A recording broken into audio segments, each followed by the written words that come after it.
అమ్మ నాన్నలతో పెద్ద పండుగ ఓ తెలుగింటి ఆడపడుచు మనసు. సృష్టిలో పిలిచినా పిలవకపోయినా, ఎటువంటి కబురు లేకపోయినా, ఒక కూతురు ఆనందంగా ఎన్నిసార్లైనా ఎన్నాళ్ళైనా వెళ్ళగలిగే ఇల్లు పుట్టిన ఇల్లు.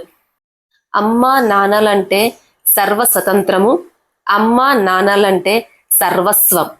ఆ ఇంటిలోనే కదా ఆటలు పాటలు కోపాలు తాపాలు. ఆ ఇంటిలోనే కదా ఉయ్యాలలో ఊగిన దగ్గర నుంచి పెళ్లి పీటల మీద కూర్చుని వేరే అయ్య చేతిలో పెట్టిన వరకు.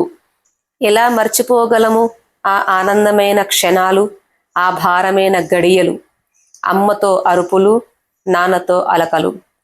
ఇప్పుడు తెలుస్తుంది నేనేనా అలా చేసింది అని. బాధగా కూడా ఉంది ఇప్పుడు. ఎందుకంటే ఇప్పుడు నేను అమ్మనయ్యానుగా. అప్పట్లో తలనొప్పి అనగానే నాన్న ఒడిలో తల పెట్టుకొని సేద తీరినప్పుడు నాన్న చేతి వేళ్లతో నా తల నిమిరితే చిటికలో నొప్పి మాయం. నొప్పి మందుల కంటే నాన్న చెయ్యి అంత గొప్పది. ఇక పండుగ వచ్చిందంటే చాలు, ఆ అనుబంధాలు అనురాగాలు ఆప్యాయతలు ఎలా మర్చిపోగలం? ఎక్కువ కాలం కనపడకపోతే చుట్టుప్రక్కల వాళ్ళ నుండి వెంటనే వచ్చే మొదటి ప్రశ్న, పుట్టింటికి వెళ్ళావా అని. నిజమైన సమాధానం కూడా ఇదే కదూ. ఎందుకంటే ఇంకా అక్కడ కాకపోతే ఇంకెక్కడ అన్ని రోజులు స్వతంత్రంగా ఉండగలం? ఆ ఇంట్లో మాత్రమే.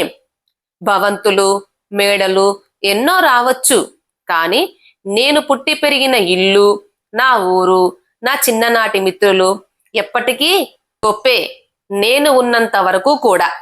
ఆడుతూ పాడుతూ తిరిగిన ప్రదేశాలు, వాడిన వస్తువులు, ఆఖరికి నేను పడుకున్న మంచం, నేను మనస్ఫూర్తిగా అన్నం తిన్న కంచం, ఇలా ప్రతి వస్తువు మనల్ని అమ్మతో పాటు పలకరించుతాయి కదా.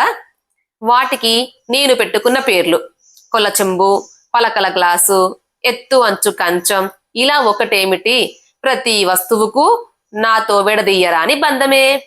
పెళ్ళై వచ్చేశాక అవి గుర్తుకొస్తుంటే కళ్ళల్లో నుంచి తెలియని చెమాయింపు. వారితో గడిపిన అపూర్వ అపురూప క్షణాలు గుర్తు చేసుకోవడం తప్ప ఇప్పుడు ఏం చేయగలను?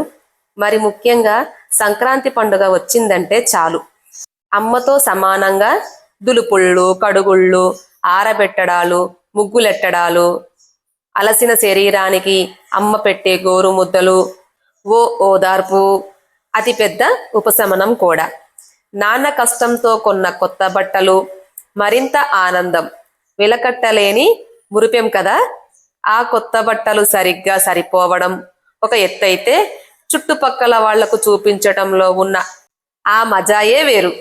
నెమరు వేసుకునే కొద్దీ తరగనిది, తలుచుకునే కొద్దీ మదిలో పులకరించేది, గుర్తుకొచ్చినప్పుడల్లా గుండె బరువెక్కేది. సరే, ఇక పండుగ రానే వస్తుంది. ఏవండోయ్, మీరు వెనకాల పండుగ దగ్గర చేసి రండి, నేను ముందే వెళ్ళాలి మా పుట్టింటికి అంటూ మొన్న దీపావళికి ఒట్టేసి మాట తీసుకున్న సందర్భం మరోసారి మగడికి గుర్తు చేస్తూ బట్టల బ్యాగు సర్దేస్తారు. పండుగ, పిండి వంటలు, సంక్రాంతి సంబరాలు, ఆ 3 రోజులు ఉల్లాసంగా ఉత్సాహంగా. కనుమ మధ్యాహ్నం అవుతుందంటే ఏదో తెలియని బెంగ. పైకి మాట్లాడుతున్నా లోపల ఏడుపు వచ్చేస్తుంది. ఇంతలో అమ్మ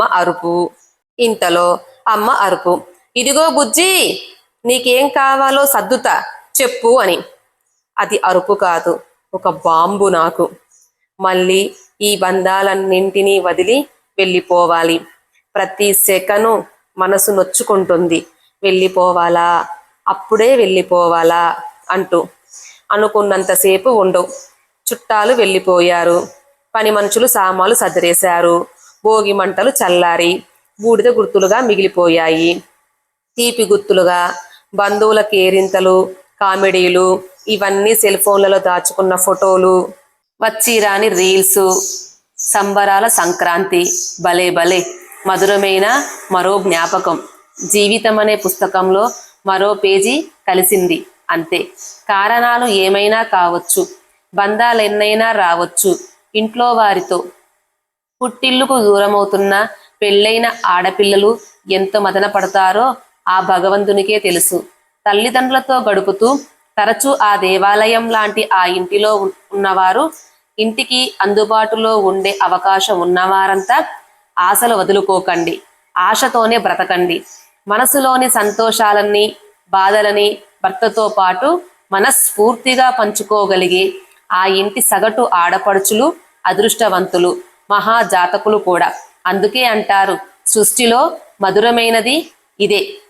అమ్మ నాన్నలతో పెద్ద పండుగ. నన్ను అక్కయ్య చెల్లెమ్మ అని పిలుస్తున్న సోదరి మనులందరికీ అంకితం ఇది.